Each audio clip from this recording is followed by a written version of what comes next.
Good morning from 12 Nuns. We're here at the end of November and we're looking at a pot of very well established Harvington Hellebores. My sister had this plant near the front door and the plant has been, how long did she say it had been sitting in the pot for? At least 4 years. 4 years. That's a long Probably 5. Probably 5 years.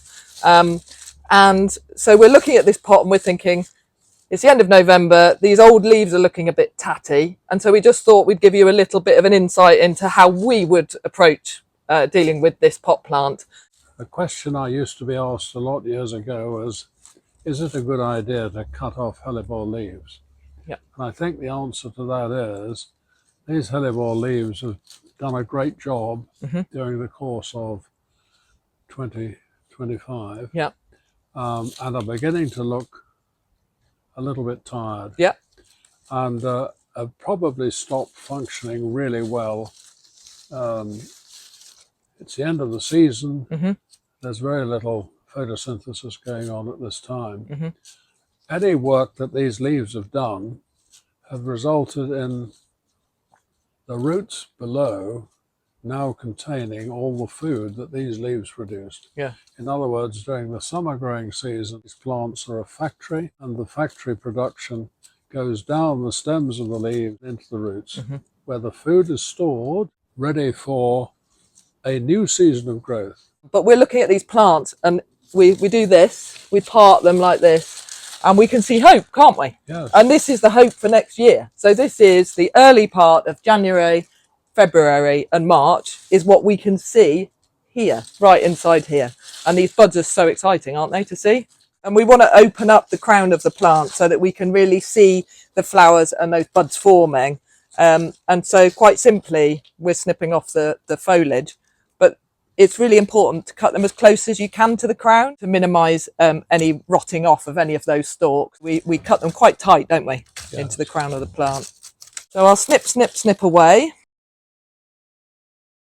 So in doing this cutting back, we're doing this at the end of November. You could do this through December and into early January. It does look drastic, but what a great cleansing job it is, isn't it? Because we've taken off any diseased foliage. The other benefit in cutting the plant back is that it is opening up the crown to light and air, isn't it? And so the airflow is so important. Which is very beneficial for the developing flower stems, because if any decay is likely to get in, any disease is going to get in, it'll be in the base of the flower stems.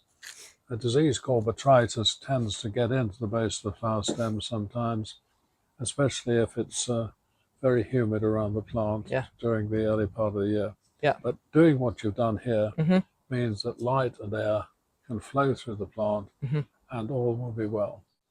So we know that this plant has been in the pot for 4, maybe 5 years and looking really well in the sense that there's some flower buds coming. Well, we can say, I think, without any contradiction, that the plant is now on the verge of being hungry. Quite. It's exhausted any food supplies that are down here in the pot. And we need to think hard about how we treat the plant if we leave it in this pot for a further year. My advice at this stage is, it's late November, we need to get some food down into this pot, ready for next year's growth. Yes.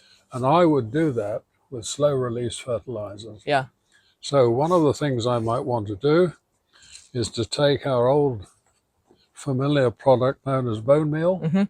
This is going to encourage new root with the phosphorus content. Yes. It also contains a bit of nitrogen to encourage lots of green leaves. And I'm going to spread this around the edge of the pot quite generously, because it's very safe to use. And we know that hellebores need a rich compost. So as you can see, I've been quite generous there in terms of the amount of... And the other thing that you've done is you've done it around the edge of the pot. Around the edge. You've not put it anywhere near the I've not centre. put it in the core of the plant at all. I'm also going to use some of this slow release fertilizer. This is called 6-month feed. Yes. Now, here we are in November. 6 months from now will take us through to the end of April. So between now and the end of April, this plant is going to need lots of food, because it's not only going to produce a great flush of flowers, but almost immediately afterwards it produces a great flush of leaves. Yes. My advice would be is to take some of this slow release fertiliser and again be reasonably generous with it, bearing in mind that it's all going to be slowly released during the course of the next 6 months. So what we might do is just tickle that in. So you might get a little fork or something, or just do it with your hands like I'm doing, and just tickle that feed in to the compost to make sure it's sort of, it well in. We might also water that in a bit now, mightn't we? We might actually pour a little bit of water in around the edge to settle it in